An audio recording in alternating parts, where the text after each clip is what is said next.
দেশ নায়ক জনাব তারেক রহমানের ডাকে আমরা মানিকগঞ্জ জেলা ছাত্র দলের সভাপতি এবং সাধারণ সম্পাদক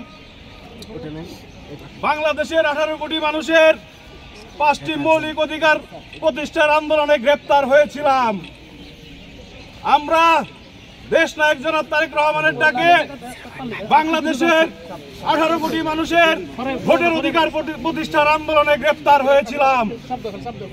আমরা দেশনেত্রী বেগম খালেদা জিয়ার ডাকে এই সরকারের একতরফা পাতানো নির্বাচন বন্ধের দাবির আন্দোলনে গ্রেপ্তার হয়েছিলাম।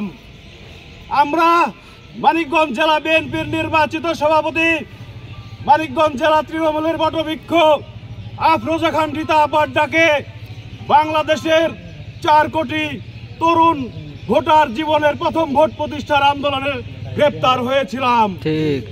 এই স্বৈরাচার খুনি হাসিনা আমাদের হাজার হাজার নেতাকর্মী জেলে ভরে একতরফা পাতানো নির্বাচন করে ফেলেছে। আমরা জেল থেকে দেখতে পেলাম এই বাংলাদেশের জনগণ এই পাতানো নির্বাচন প্রত্যাখ্যান করেছে। জেলের তালা ভেঙেছি, সজীব ভাইকে এনেছে, সজীব ভাইকে এনেছি, জেলের তালা ভেঙেছে, জেলের তালা ভেঙেছি, খালেক ভাইকে এনেছে, খালেক ভাইকে এনেছি, জেলের তালা ভেঙেছে। সংগ্রামী সাথী, দেশ নায়ক জনাব তারেক রহমানের নেতৃত্বে এই স্বৈরাচার খুনি হাসিনার পতনের আন্দোলনে যে কোনো আন্দোলন সংগ্রামে আমরা রাজপথে সক্রিয়ভাবে থাকবো ইনশাআল্লাহ। আমি সমগ্র বাংলাদেশে ছাত্র দলের নেতাকর্মীদের আহ্বান জানাচ্ছি, সারা দেশে দুর্বার আন্দোলন গড়ে তুলুন। দেশ নায়ক জনাব তারেক রহমানের নেতৃত্বে এই স্বৈরাচার খুনি হাসিনার পতন ঘটিয়ে বাংলাদেশ জাতীয়তাবাদী ছাত্র দল এই বাংলাদেশে এক ঐতিহাসিক দৃষ্টান্ত স্থাপন করবে ইনশাআল্লাহ।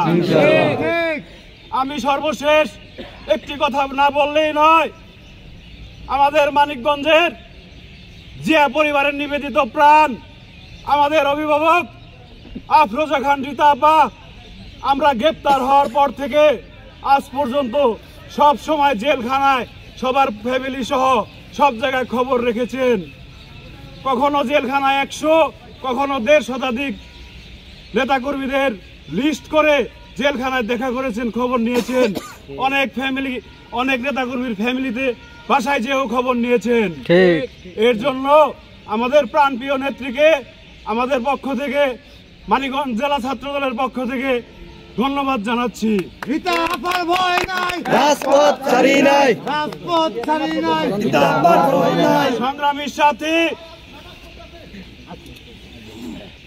দেশনেত্রী বেগম খালেদা জিয়ার মুক্তির জন্য, এই বাংলাদেশে গণতন্ত্র প্রতিষ্ঠার জন্য যে কোনো আন্দোলন সংগ্রামে আমরা রাজপথে সক্রিয় ভূমিকা পালন করব। আমরা রাজপথ থেকে সরে যাব না। এই সরকার পতন করে আমরা ঘরে ফিরবো ইনশাআল্লাহ। এই বলে আমি আমার সংক্ষিপ্ত কথা শেষ করছি। বাংলাদেশ জিন্দাবাদ, বাংলাদেশ জাতীয়তাবাদী ছাত্র দল জিন্দাবাদ, শহীদ রাষ্ট্রপতি জিয়াউর রহমান অমর হোক, দেশ নায়ক জনাব তারেক রহমান জিন্দাবাদ, দেশনেত্রী বেগম খালেদা জিয়া দীর্ঘজীবী হোক, আমার নেত্রী আফরোজা খান রীতা আপা জিন্দাবাদ, জিন্দাবাদ, জিন্দাবাদ।